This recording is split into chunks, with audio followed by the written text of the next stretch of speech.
Ma un lavoro di squadra e di sinergia con l'Ateneo di Padova proprio nel cercare di mettere al centro il problema della carenza del personale. Quindi noi abbiamo lavorato per aumentare i posti e il dato che io vi do è che l'anno accademico 2019-2020 tra Padova e Verona, i due Atenei, avevamo circa 530-540 posti. Nuovo anno accademico tra i due Atenei abbiamo 930, quindi siamo aumentati moltissimo.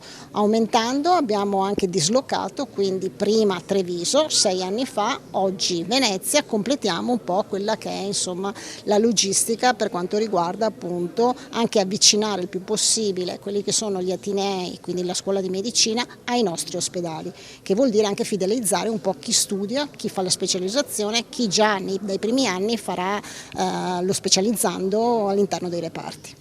Carenza dei medici che mi sembra di capire non preoccupa così tanto quanto invece la crescente carenza di infermieri.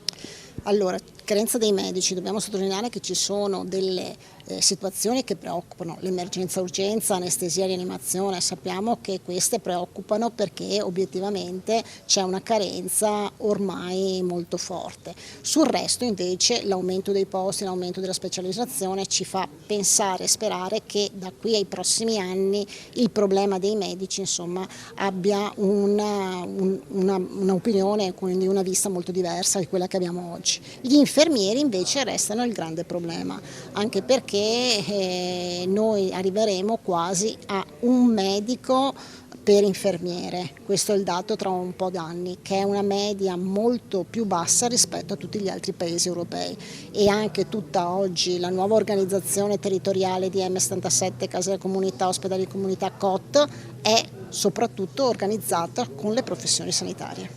Che proporzione ci dovrebbe essere tra medici e infermieri? Ma le proiezioni di altri comuni sono un medico per ogni medico, 3 infermieri, insomma adesso dico un numero, poi altri comuni, insomma altri stati hanno dei numeri diversi. È chiaro che arrivando e assottigliando, oggi siamo un infermiere e mezzo mi sembra, l'ultimo dato che avevo visto io nel nostro piano a medico, però arriveremo a 1 a 1. Voi capite che non ci può essere questo, perché un conto è il medico, un conto è l'attività poi all'interno dei reparti di assistenza, di cura, che ha una valenza molto legata alle professioni sanitarie, non solo infermieri, tecnici, operatori sociosanitari, insomma, quindi in maniera generale per quanto riguarda le professioni sanitarie. È chiaro che qui il problema è quello dell'attrattività, dell'appetibilità, è quella della parte retributiva, della possibilità di far carriera, della possibilità anche di essere più autonomi, come succede in altri paesi.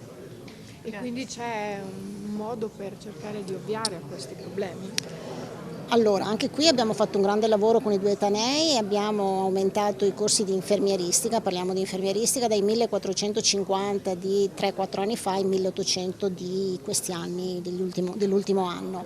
Voi sapete che stiamo anche facendo dei ragionamenti rispetto al personale straniero, con alcune anche diciamo così, situazioni che oggi ci sono, insomma tutto il mondo religioso, delle congregazioni religiose che sono all'estero, e sapete che il Ministero ha fatto un memorandum con l'India proprio per gli infermieri.